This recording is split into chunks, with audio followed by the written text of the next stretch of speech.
ভারত একটি গণতান্ত্রিক ধর্মনিরপেক্ষ স্বাধীন সার্বভৌম রাষ্ট্র। বিশ্বের প্রতিরক্ষা ব্যবস্থার দিক থেকে ভারত চতুর্থ স্থানে রয়েছে। সুতরাং ভারতের সার্বভৌম ক্ষমতার উপর যদি কেউ আঘাত আনার চেষ্টা করে তাহলে তাকে যোগ্য জবাব দেওয়ার ক্ষমতা ভারতের রয়েছে। ভারতের প্রতিরক্ষা ক্ষমতা কতটা শক্তিশালী, ভারতের প্রতিরক্ষা ব্যবস্থার প্রত্যেকটি গুরুত্বপূর্ণ দিক আপনি সম্পূর্ণ এই ভিডিওর মাধ্যমে জানতে পারবেন। 120 কোটির ভারত শান্তিতে ঘুমায়, কারণ ওরা জেগে থাকে। 120 কোটির ভারত নিরাপদে থাকে, কারণ ওরা আমাদের নিরাপত্তা দেয়। প্রত্যেক মুহূর্তে মৃত্যুর মুখোমুখি হন ওরা। তেরেঙ্গার সম্মান রক্ষার্থে নিজের জীবনটাকে বলিদান দিতেও একবারও দ্বিধাবোধ করে না। ওরা রক্ষক, ওরা ভারতীয় আর্মি। গোটা পৃথিবীর যে কটি দেশে সেনার সংখ্যা সবথেকে বেশি, সেই তালিকায় 3 নম্বর স্থানে রয়েছে ভারত। ভারতের স্থলবাহিনী খুবই গুরুত্বপূর্ণ। সেনা রয়েছে 12,37,000-এরও বেশি। এছাড়াও সংরক্ষিত বাহিনী আছে 9,50,000-এরও বেশি।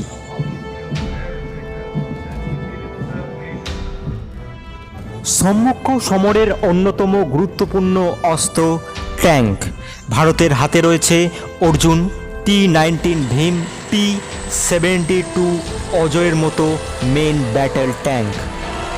এছাড়াও রয়েছে T-55 ও বিজয়ন্ত ট্যাঙ্ক। এদেশে মোট ট্যাঙ্কের সংখ্যা 5,978টি। বিপক্ষের ট্যাঙ্ক ধ্বংস করার জন্য ভারতের হাতে রয়েছে নাগের মতো বিধ্বংসী ক্ষেপণাস্ত্র। ভারতের হাতে রয়েছে 145টি M777 কামান, যেগুলি 24 থেকে 30 কিমি দূরে গোলা বর্ষণ করতে সক্ষম। এছাড়াও রয়েছে M46 B30, সেগুলির সংখ্যা সব মিলিয়ে 1,860টি। রয়েছে ধনুষ গোত্রের হাউইটজার কামানো। ভারতের হাতে রয়েছে পিনাকা ও BM-21 গোত্রের রকেট লঞ্চার সিস্টেম। সব মিলিয়ে সেই সংখ্যাটা 2,000-এর বেশি। ভারতের যুদ্ধাস্ত্র স্তম্ভারের মধ্যে রয়েছে অমোক, নাগ, মিলান, কমেল সহ বিভিন্ন অ্যান্টি ট্যাঙ্ক মিসাইল। ক্ষেপণাস্ত্র প্রযুক্তিতে অনেকটা এগিয়ে গিয়েছে ভারত। একাধিক ব্যালিস্টিক ক্ষেপণাস্ত্র রয়েছে ভারতের। এর মধ্যে অগ্নির সর্বোচ্চ পাল্লা নিয়ে ইতিমধ্যেই আশঙ্কা প্রকাশ করেছে বেজিং। 5 থেকে 8,000 কিমি দূরে আঘাত আনতে সক্ষম অগ্নি 5। এছাড়াও রয়েছে ব্রহ্মস ও কে সিরিজের বিভিন্ন পাল্লার মিসাইল। রয়েছে অরিহন্ত গোত্রের সাবমেরিন থেকে ছোড়া যায় সাগরিকা নামের ক্ষেপণাস্ত্র।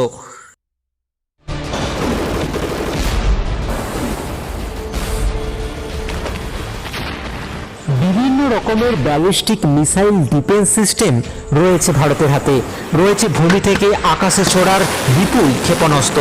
রয়েছে অ্যান্টি এয়ারক্রাফট আর্টিলারিও।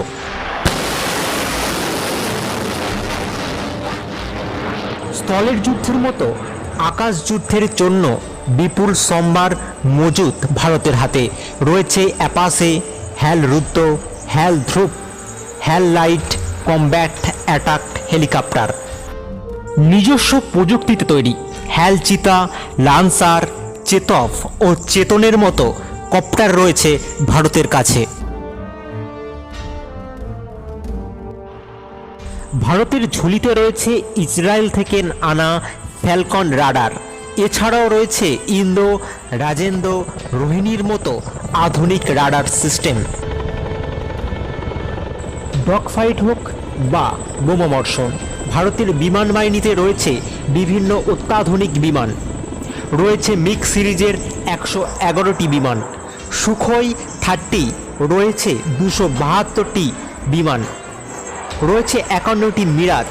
এছাড়াও 106টি জাগুয়ার ও হ্যাল তেজস রয়েছে 51টি। সব মিলিয়ে বিমানের সংখ্যা 548টি। তবে এর বাইরে বেশ কিছু প্রয়োজনীয় বিমান রয়েছে। ফ্রান্স থেকে ইতিমধ্যেই ভারতের হাতে এসে পৌঁছেছে রাফায়েল যুদ্ধ বিমান।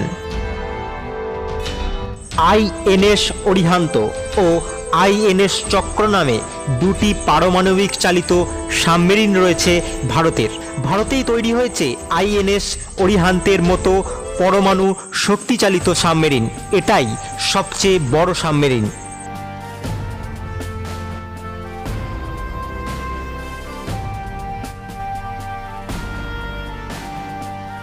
রাশিয়ার থেকে নেওয়া হয়েছে আইএনএস চক্র।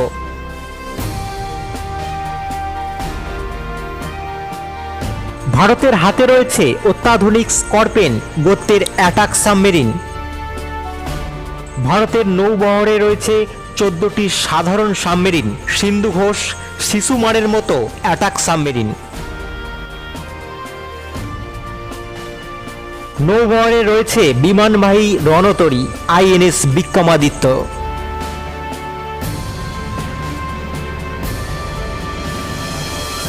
এছাড়াও নজরদারি, পাহারা ইত্যাদি দেবার জন্য ছোট বড় বিভিন্ন আকারের জাহাজ রয়েছে। ভারতীয় নৌসেনার রয়েছে উভয়চর যুদ্ধ জাহাজও।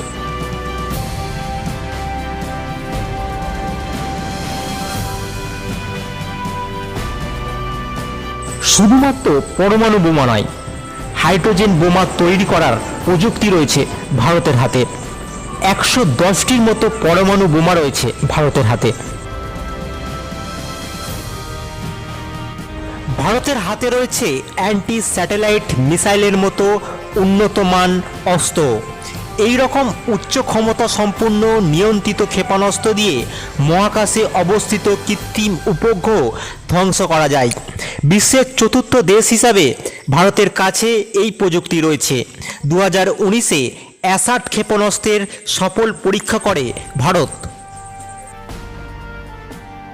আজ ভারত প্রতিরক্ষার দিক থেকে যথেষ্ট শক্তিশালী, আগামী দিনে আরও শক্তিশালী হবে। এত শক্তিশালী দেশ হয়েও যুদ্ধ নয়, শান্তি রক্ষার নীতি অবলম্বন করে চলে। ভারতের ইতিহাস সাক্ষী, আমরা কোনোদিন কোনো দেশকে প্রথম আক্রমণ করিনি।